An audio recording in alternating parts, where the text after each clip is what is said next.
আমরা এখানে smart kids park থেকে এসেছি, স্কুল থেকে।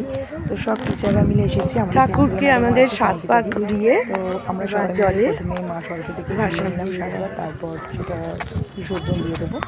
তো আমিই যাচ্ছি জেনারেলি, কারণ সবাই মিলে একসঙ্গে যাওয়া যায় না। তো আমি ধরে রেখো সবাইকে, দিয়ে দেবো।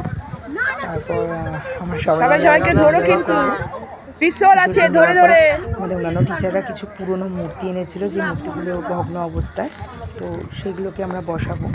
তো দেখুন, আমরা প্রথমে আগে জলে নামছি, ভীষণ কাদা, জানেন তো, জায়গাটায় ভীষণ কাদা ছিল। তো খুব সাবধানে নামলাম, ম্যাডাম তো আমাকে ওইদিকে মুখ করে দাও। যথেষ্ট সিকিউরভাবে আমরা গেলাম দুজনেই। আর অনামিকও দাঁড়িয়েছিল, তো কাকুলি ম্যাম আর মিঠুদি অনেকটা দূরে ছিল, ওরাই ভিডিওটা করছিল মিঠুদি। তো জলে গিয়ে জল নিয়ে এলাম, কাকুলি দেয় আর ওখান থেকে চেঁচাচ্ছে আমার জন্য যেন জল নিয়ে আসে। তো সেটার জন্য অনামিকাকে আমি আবার বললাম, অনামিকা একটু জল নিয়ে আসো। দেখুন আমরা জল নিয়ে, তো অনামিকাকে পরে বলবো সেটা শ্যুট করে। তো এরপর আমরা চলে গেলাম পাটবাড়িতে, অর্থাৎ রাঘবের বাড়িতে। রাঘবের বাড়িতে আমরা ভোগ আগে থেকে টিকিট করে রেখেছিলাম।